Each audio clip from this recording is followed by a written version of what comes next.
since we have so many guests tonight, I'm Thomas. I'm Thomas. That's right. That's right. Everybody clap. Since we have so many guests tonight, we'll go over all of the roles briefly. As Toastmaster, I will be conducting the meeting from this point until we get all the way back to when I hand it back to myself at the end for awards and things.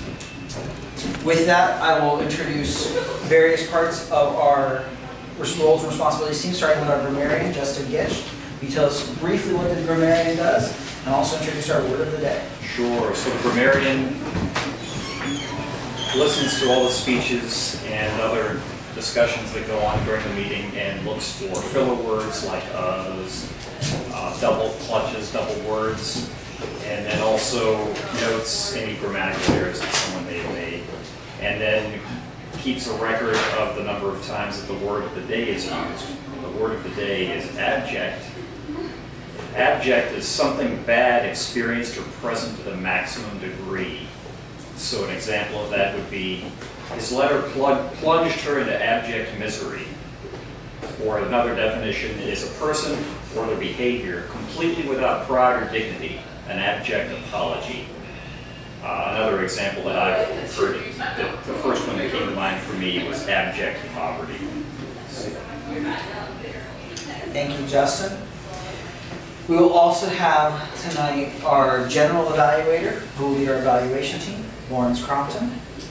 The general evaluator will introduce all the other evaluators, like the grammarian and the counter and various other things. Also, I will evaluate the meeting in general. I am also, we also introduce the evaluators who will be evaluating the speeches, because part of our learning experience is finding out the good and the bad things that we do when we get behind the lectern. Okay, she hasn't arrived yet, but I'm sure she will be here. She has a very young child. Christine Yory will be our table topics master tonight. Table topics, for those of you who are visiting, is a 1 to 2 minute impromptu speech. You're given the topic from this lectern in the moment that you're being called up. As guests, you do not have to participate in table topics. Since it's your first week, you do not have to participate in table topics. Members of the club can be called upon, and they do not have the right to refuse. They do not have the right to refuse? I didn't know. That is actually in the rules of table topics when I was reading. So if I was table topics master and I called on Rachel, Rachel should not refuse. She should just accept that it is her fate to answer a table topic. Oh my. I would do that. Yes. And this is why it's good to be a guest, so you can get a little bit comfortable before you don't have a way out. So with that, I will introduce our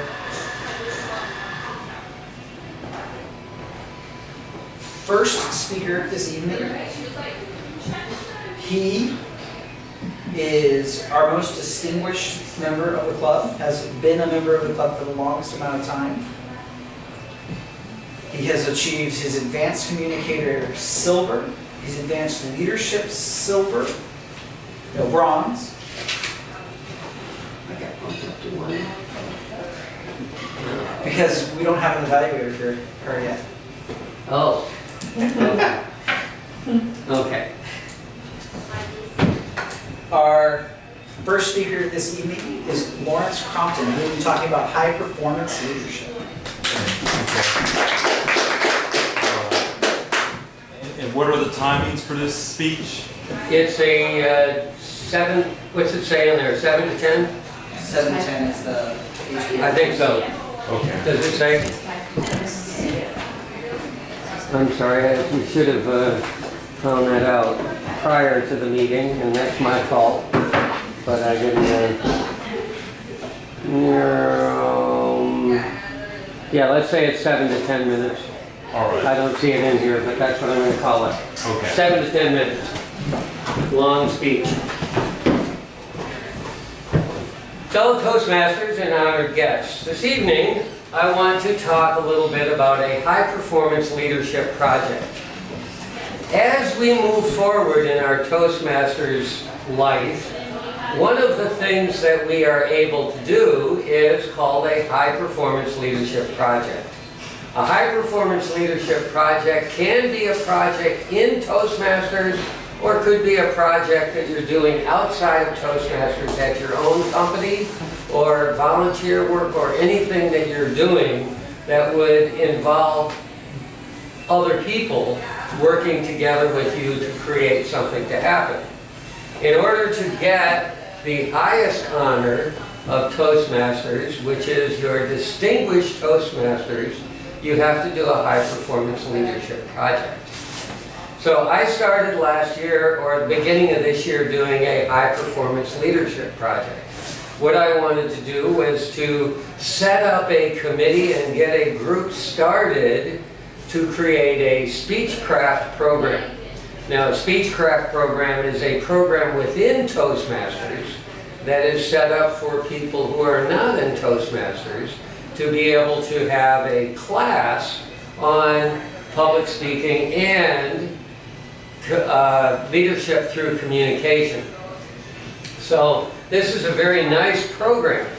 And so for my high performance leadership, I made a goal, or I got my group together. I decided to have a group of just 2 people and myself. I had one person who is an entrepreneur, has started his own business, and so I figured that he would be very good to help me out because he would have the gumption, he would have the ability to self-motivation and whatever necessary to work in a program like that. The second one was a college student, and I figured that she would have some very good input, new ideas, new thoughts, just getting started out in her life on her own, more or less. So I had Maurice, who is an entrepreneur, and Heather, both who is not here right now, as my team. And we got together numerous times and came up with some ideas on how we could create a group and what we could do. And then we went out and introduced ourselves to the other clubs in the Mobile area. We decided after our first meeting that what we would want to do was not just have this speechcraft with our little club, but to get everyone in Mobile involved. We decided that the ideal would be to get the clubs to work together, would give all of the Toastmaster clubs in the community a little bit more of a feeling of community. And so with being able to work together with those other clubs, we would be able to increase a knowledge of Toastmasters in the community where we would be able to maybe promote it better. So we got together and then we went to each club and we gave a speech at the club and tried to recruit people. So we recruited a few people from each club in the area. There's only 3 clubs in the area now, unfortunately.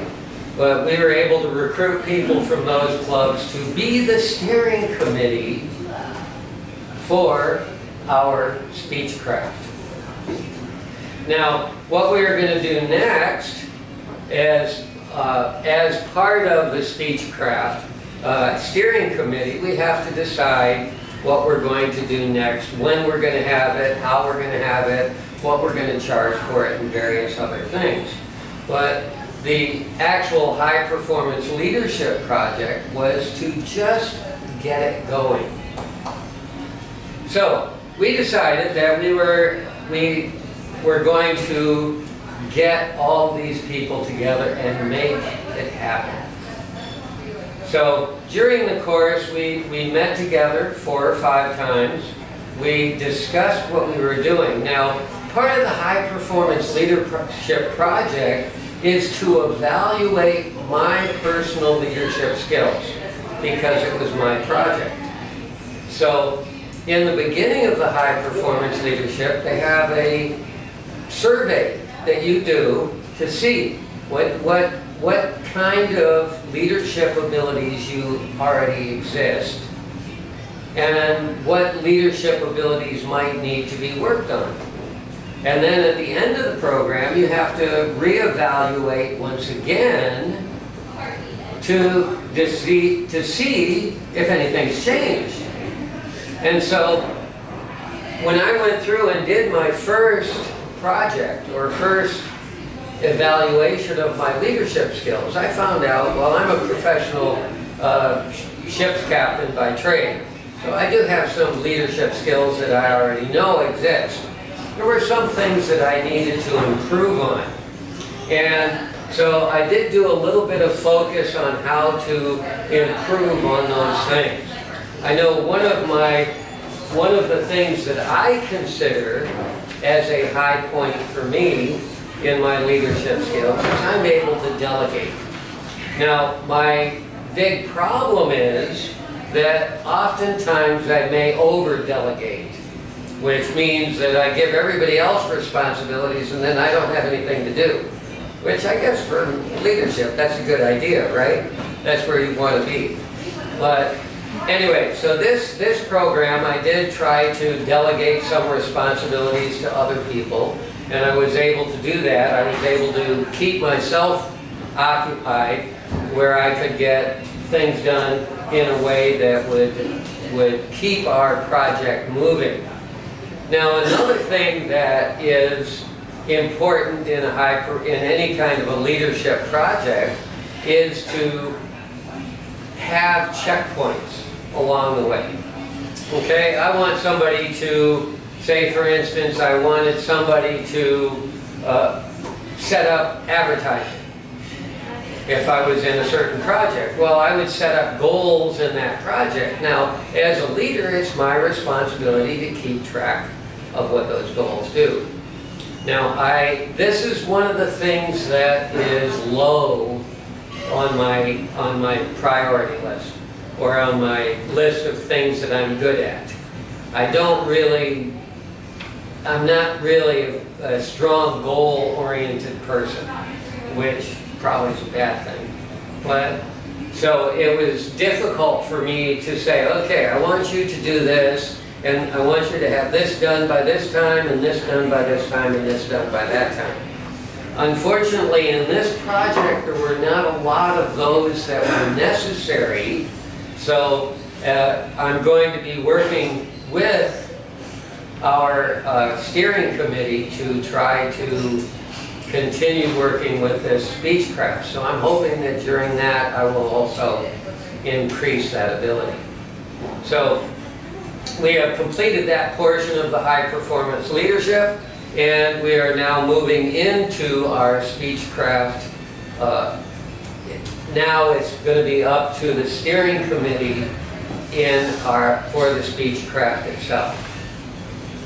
What I would really like to impress on people is, as you're going through your manuals on your education manuals and in your leadership manuals, I really want you to kind of focus a little bit on, or I should say, I would like to encourage you to focus a little bit on what are the things that are doing well, what are the things I need to improve, and then work each and every step of the way to increase your abilities at leadership and communication. Mr. Toastmaster.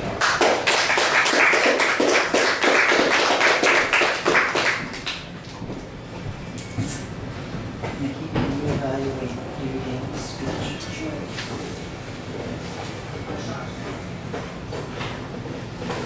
So our second speaker tonight has been a member of our club for a little bit of time.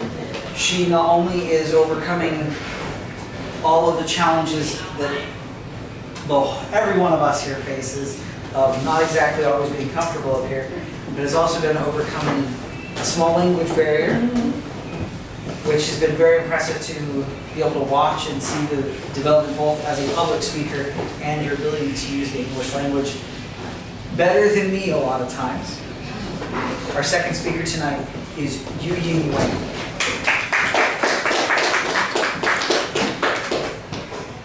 Are we removing this? We're turning it around so she can get it. Yeah, I want to.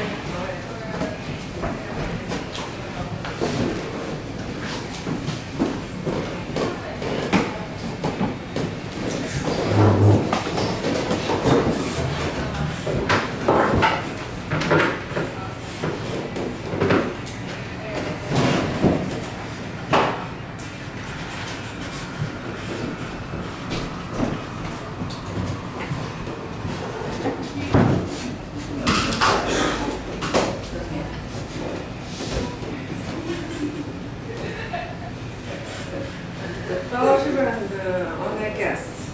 Today I would like to talk about the Chinese language. I'm from China, so that's why I introduced this.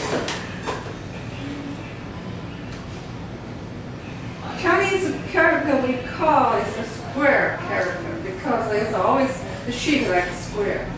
Not like English, you can like an I, just one letter. If international, there's a long, I don't know the longest word is what, I don't know. So, but Chinese always like square. See, and also Chinese from the image. And since it belong to the pictogram or ideogram, you say like this. Give example, sun like, this is from the image, and here this is sun. This is a moon, this is a cloudy, this is a rain.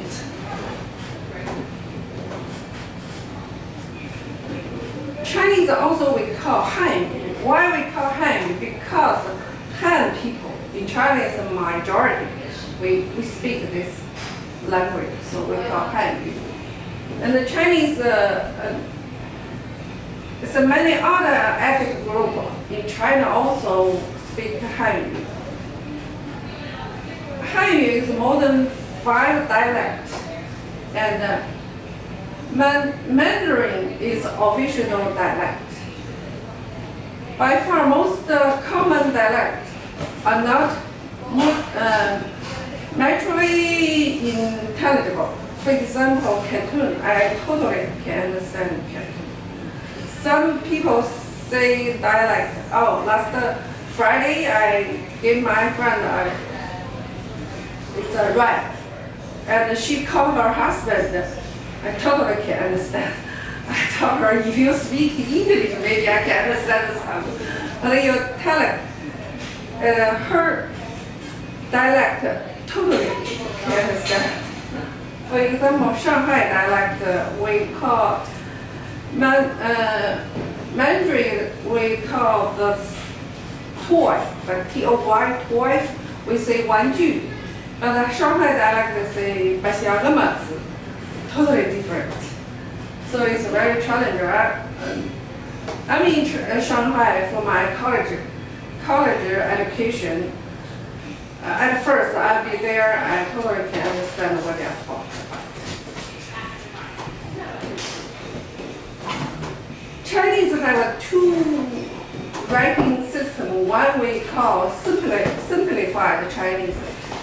They originally used in People's Republic of China or Singapore. Traditional Chinese is used in Taiwan, Hong Kong, and Macau. So this is a different. This is Hanyu. Sorry. So this is a Hanyu.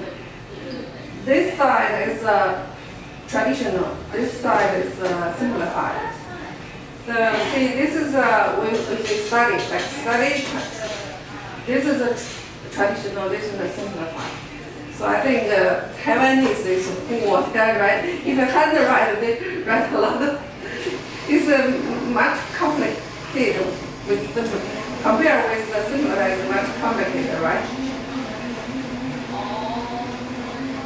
And also Chinese composed with we call radical. Radical just like when you're building a house, it's like a block. So this is this is kind of like radical. All words. So this word, example, this one is one radical, the other radical, and this is another radical. So it's composed with the radical. And also, Chinese character is made of an individual we call strokes. And also strokes has an order, like water. So this is a basic stroke. And the water, this water, when you write this word, you have this order. You cannot just whatever you want. You know, it's correct. Generally speaking, it's from left to right, from the top to bottom, and from outside to inside. It's my last name, Wang. So you have to write it this way. 1, 2, 3, 4. You cannot write it like 1, 2, 3, 4. No, you only this way is right. The order. So this elementary school student have to learn this. Okay. The meaning, like Chinese image hold the meaning, but English hold the sound hold the meaning. So we have the word. Chinese sometimes has like two words combined together and make a meaning. There's a different type. For example, this is two words. This word no meaning. This word like hate. Put them together is hatred. This is each one has a meaning, but put them together is the same meaning. This is like no. This is also no. Put together is a no. Now this one is when you switch, they change the meaning. So this one is milk. Milk, but if you switch this is two words, right? If you switch, it's like a cup. And also there's individual separate meaning. For this one, it's a small. This one is hard. Put together, be careful. And the pinyin, we use pinyin like it's a Romanized system of Chinese. It's help the beginner to pronunciation. So my name is like Wang, is W-A-N-G. It's Wang. So that's come from the pinyin. And also we have a tongue. We have the Chinese also, the tongue language. The tongue changed the meaning. We have the Mandarin has a 4 tongue. Canton has 8 tongue. I'm not good at tongue. So for example, for this one we call ba. The ba, 4 tongue. So ba is like a hole. Ba like push. This ba like a target. This ba is a father. So ba. So you have to. This tone is making me headache sometimes. And also, the people said that some Chinese related to the Bible. For example, it's ark. This is this is a ship. We also can connect with the Old Testament about the ark. The ark has 8 people, right? So this verse is a ship, and this is now this side we have radical. This is like a ark, and this is 8 people. This side is 8 people. So remember that's the 8 people in the ark. There's a lot of another example I have no time to introduce. And also Chinese have I don't know, some people said very efficient. So I don't know how do you in English write the multiplication table? How do you make this? I can use this very short time. For example, I say 1 no wait I say 1得1 2得2 1 3得3 1 4得4 1 5得5 1 6得6 1 7得7 1 8得8 1 9得10。I don't know how to in English. You have to 1 type 1 equal 1. That's a take a long time. 我应该 say 1得1。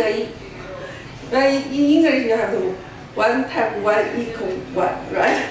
So it's very efficient, right?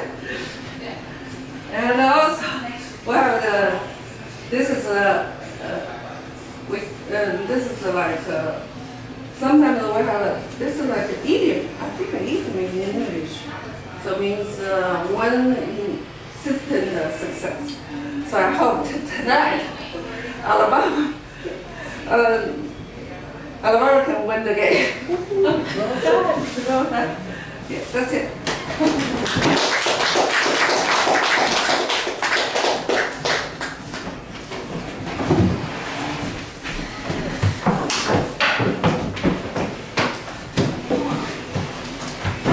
I think after that presentation, I have a new appreciation for everybody who speaks Chinese, whether it's a native language or otherwise.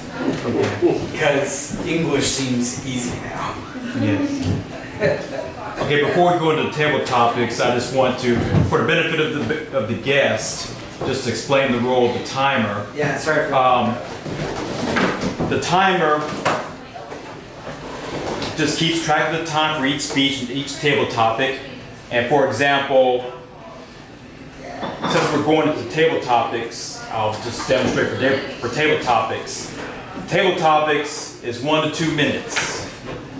So when the person gets to 1 minute, I'll hold up the green card.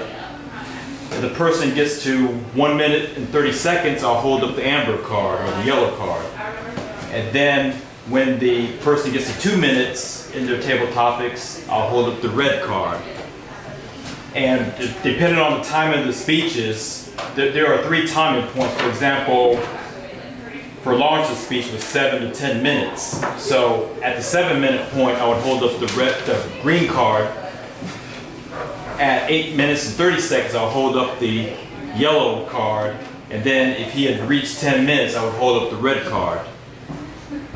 But if you see the red card, don't let it distract you. If you're not done, just go ahead and finish your speech. It'll just show you how you're doing on your timing. That's the role of the timer. So the benefit of this evening is that we've had 2 well-length speeches. So table topics is going to be short this evening. Probably only going to be able to get 2 in. Since we don't have a table topics master to show up, I will fill that role. Do I have a volunteer for the first topic? Rachel. You don't even have to tell me, Tom. Don't even have to force it. Yes. Okay. So my first meeting after a new year, our table topics master was Mark DeVoe. Many of you haven't had the pleasure of being in a meeting with him. And he asked me this question: what New Year's resolution have you kept the longest?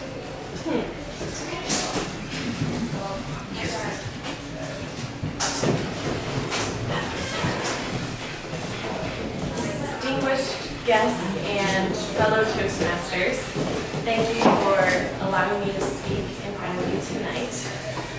Thomas asked what New Year's resolution I've kept the longest, and my track record is not all that great, so we're probably looking at a very short resolution.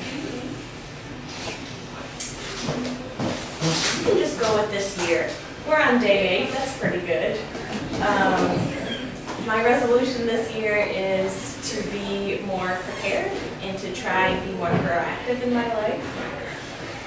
Sounds great. I'm not quite sure exactly how I'll break that down, but here's hoping that with a few strategies I'll be able to make this one last. The research shows that if you can maintain a habit for about 60 days, that's when it becomes an actual habit. So I have until about March 13th or so to make it. Good luck. Thank you all.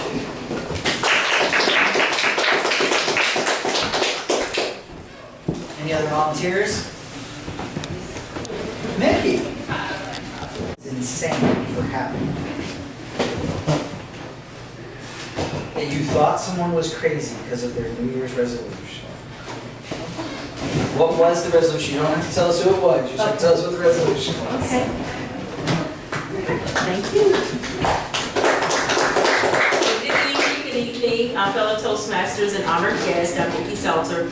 The one resolution that comes to mind is not someone that I've known personally, but I would have to say, I think you've heard of them, I don't want to say the polar bears, Arctic. And so I was watching maybe 60 Minutes or something like that, and they made the pact, the resolution, because that's what they were gonna go to, I guess, what Arctic temperatures, strip down to just swim trunks and dive into the ocean. And so for me, I mean, that's wonderful, and some people do it every single year, it's a tradition. But this was several years ago when I was just being introduced to it, and I was like, they're making a resolution to do that. So, but yes, that was the one that I thought was a little interesting. So I would have to say that's the one that stands out to me the most. Thank you.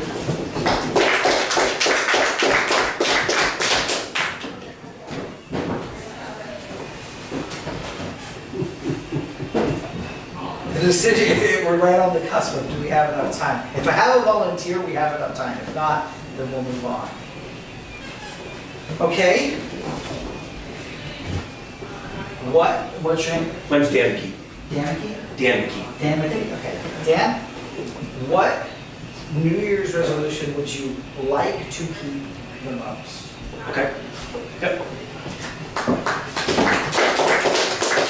Good evening, guests and friends I have not met yet. I heard that only 8% of people will keep a resolution within a given year. I am part of the 92% that does not. I also heard that on average, we touch our cell phones, get this, over 150 times per day. Per day. And we have 2,000 plus interactions with our cell phone. That's a text, that's opening an app, that's sending an email, stuff like that. And this isn't teenage girls. This is people of all ages. They've done a study, and everybody in this room has probably interacted with their cell phone today at least 2,000 times. So my resolution, if I was a part of that 8%, would be to put the phone down and be present with the people that are in front of me.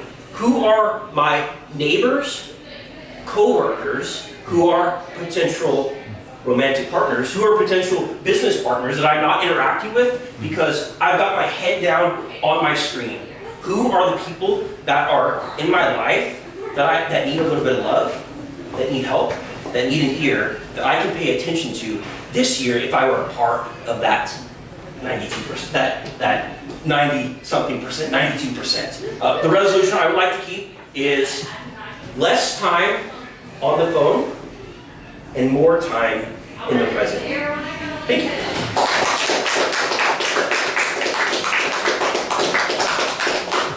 And I think we've heard some really good resolutions to have or to try to keep this year, as well as something that I don't think anybody who likes the weather in Mobile would ever want to do.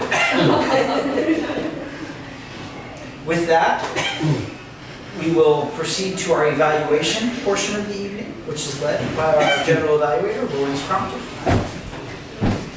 You're going to meet your partner. Good evening. Very good table topics. I like that. And one interesting point. When I was baptized in the Hudson River in February. One Sunday we went down to the river. We were going to do the baptism in the river. We went down to the river. The river was frozen, so we couldn't do it.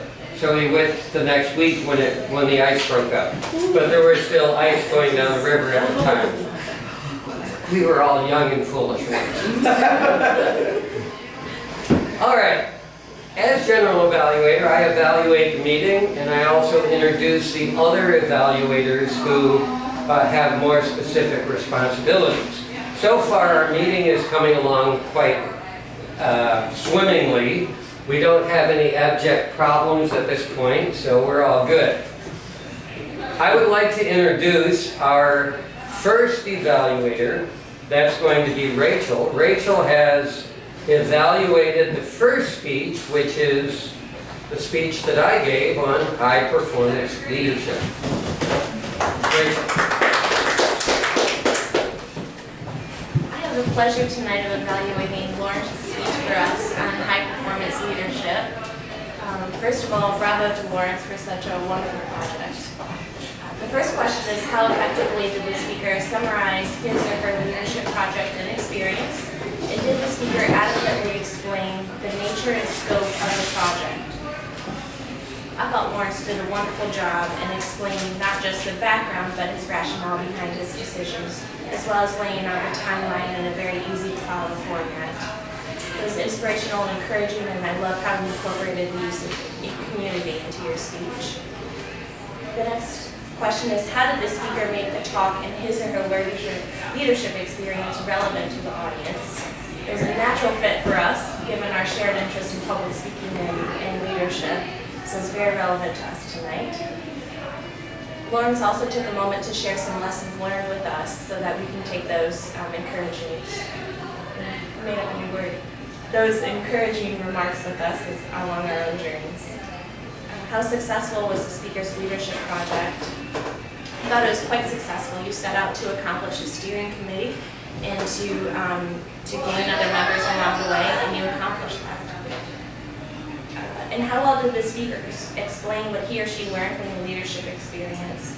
Lawrence shared with us his survey results and focused on 2 areas of improvement that he worked on specifically: his delegation and his use of timelines and goal-directed behavior.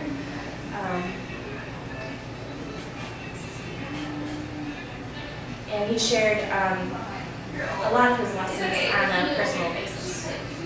How did the speaker use anecdotes or stories to emphasize key points?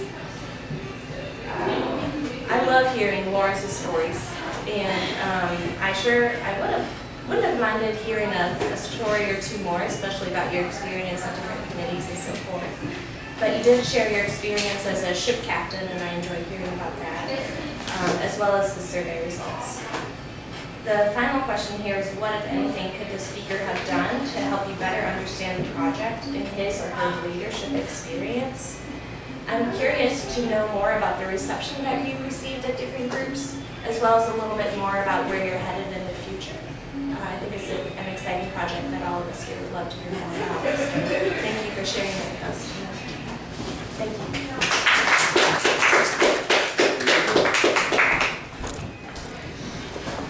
Thank you very much. That was actually very, very well presented. I enjoyed that. I think that was really a good evaluation. If you were getting evaluated on your evaluation, I think you would have gotten very high marks.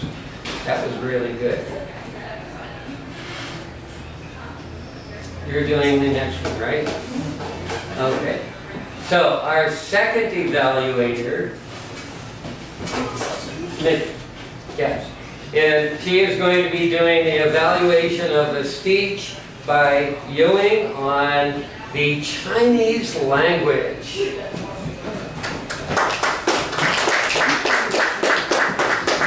Good evening again, fellow Toastmasters and honored guests. Miss Ewing, am I pronouncing it correctly? Okay, the title of her speech was The Chinese Language, Chinese Characters, and Beyond.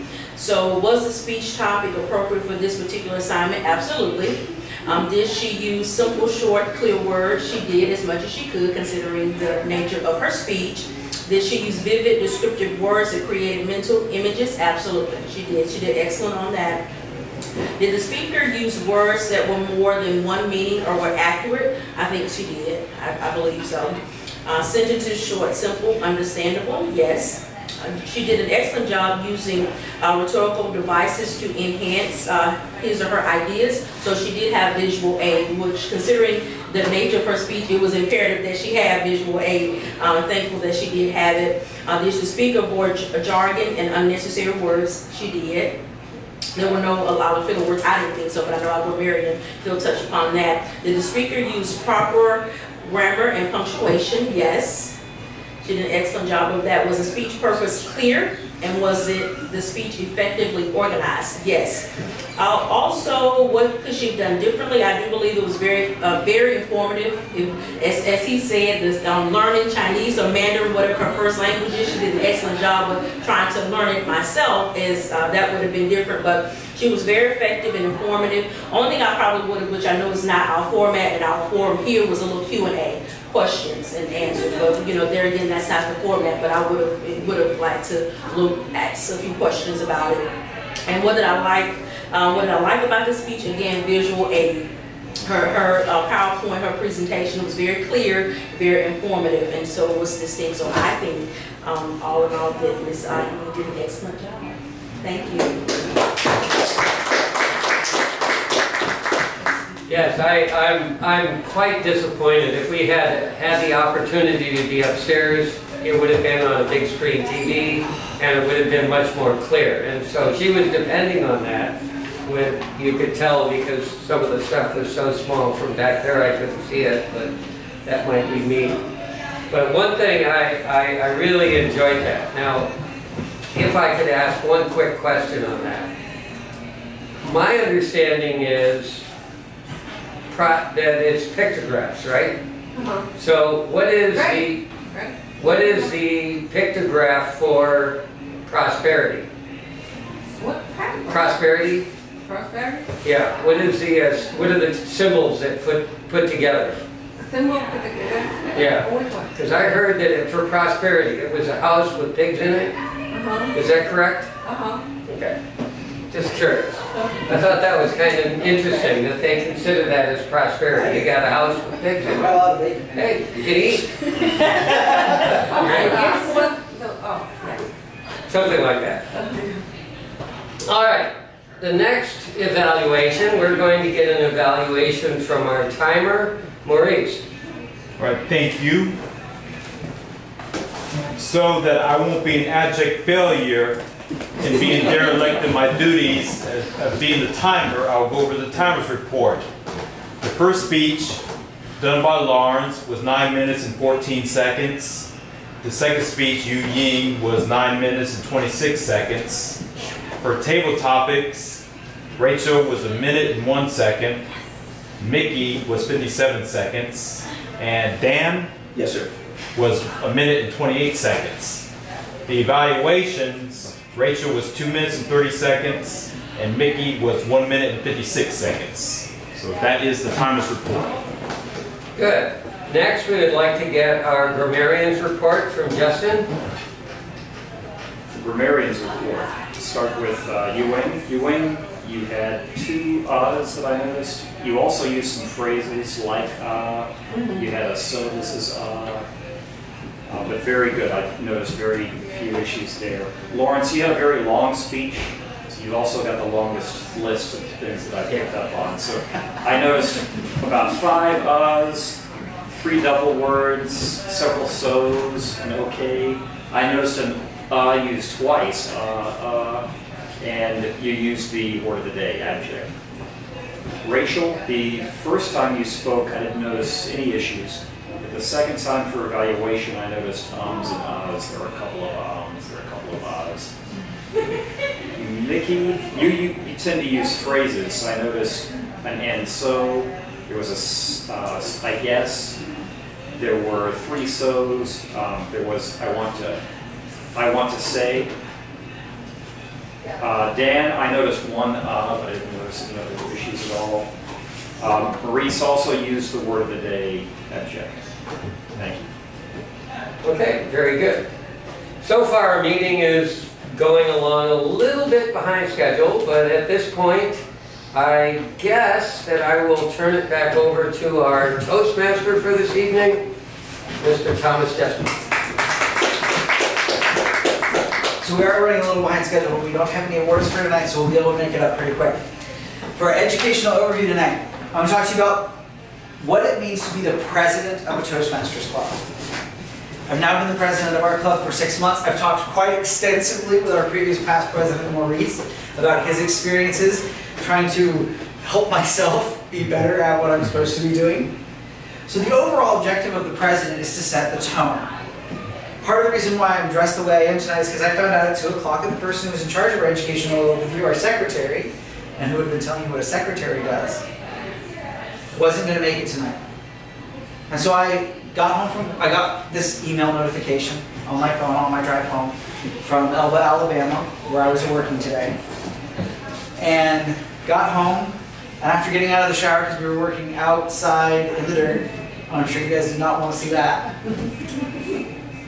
Instead of getting dressed in my usual level of attire since becoming president of the club, which is about what Justin Gish here is wearing, a button-up shirt, Dockers, khaki pants, dress shoes, I decided to get dressed in a Christmas gift t-shirt, the last pair of pants that I have that are clean that are not for work tomorrow, and tennis shoes.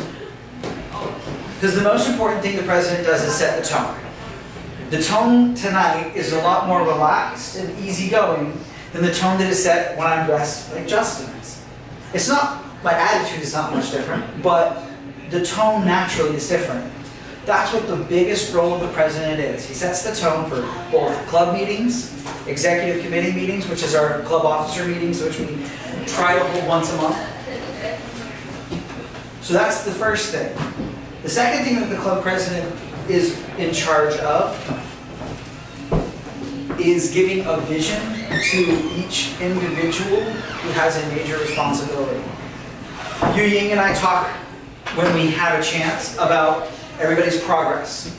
Because the vision for Yu Ying is to help, and me is together, is to help everybody achieve whatever your goal is that you want to get out of Toastmasters. If you want to be a better public speaker, we're going to try to help you become that. Giving you a mentor who's a good public speaker. Finding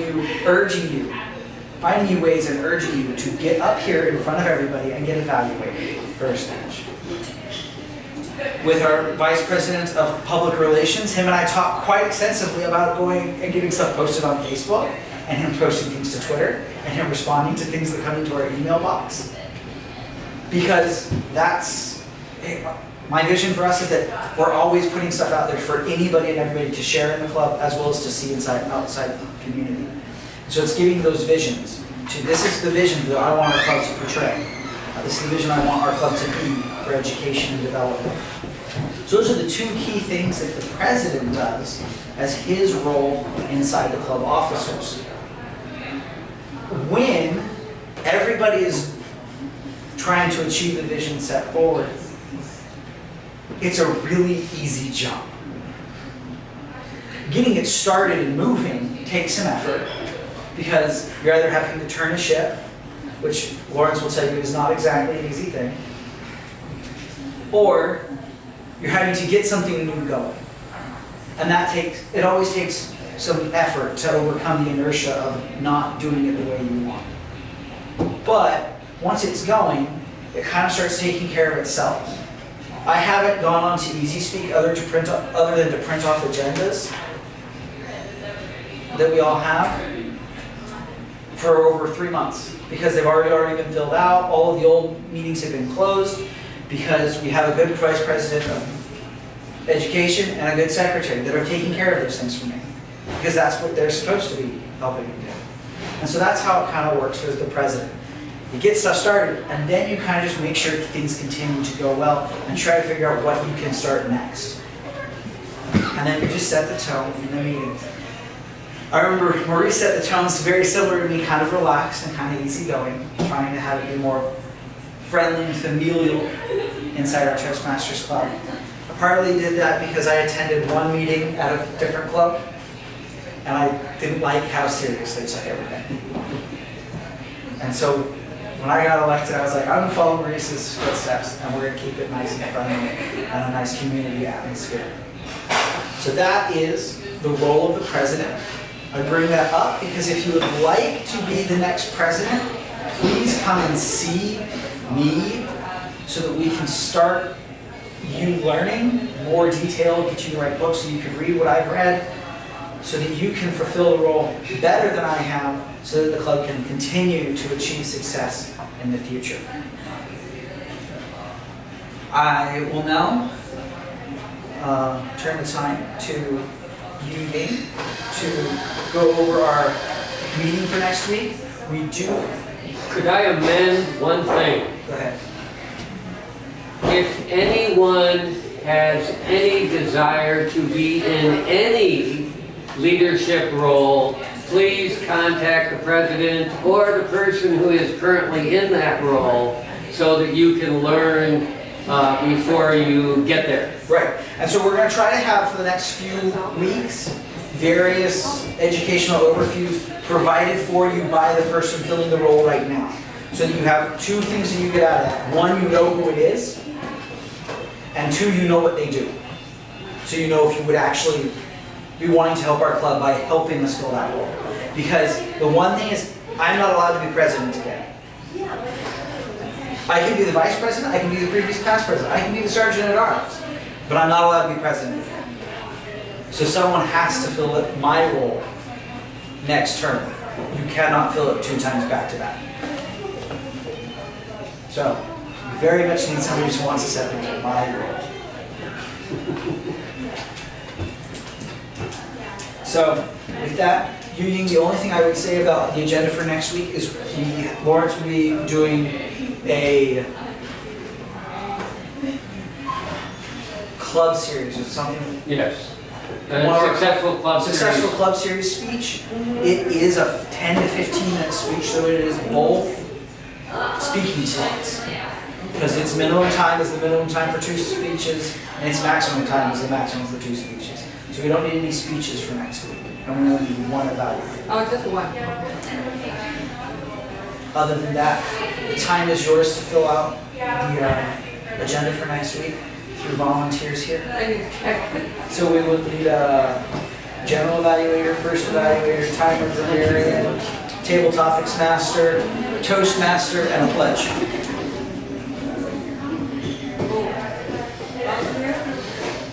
Volunteers for roles. Lawrence probably can't do anything besides give this speech. I'll take the Toastmaster. Okay. Toastmaster. Okay, general evaluator.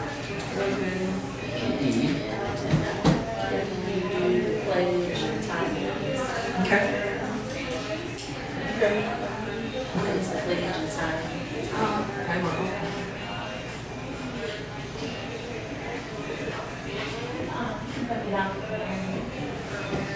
You do that somewhere. Rachel is like She does it the really, natural she does evaluator. it really well. She does. Because her evaluations, even when it's like, wow, that's like her second evaluation ever, and that's like better than mine right now. Yeah. And I'm like all the way through comedy communicator, I've done all this, and I'm like, man, I want to evaluate like Rachel. And first one, I come along. Really had Okay, so we still need, Justin, I'm gonna actually ask if you can do what the treasurer is for our educational overview next week. I can do that. I even wrote that down.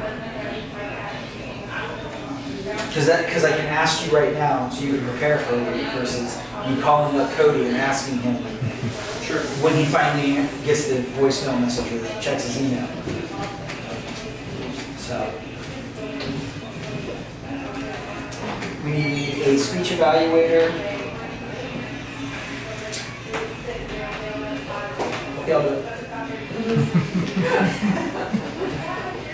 And that should be, I think that covers pretty much everything. Okay, and with that, I'll make this adjourned. Maurice.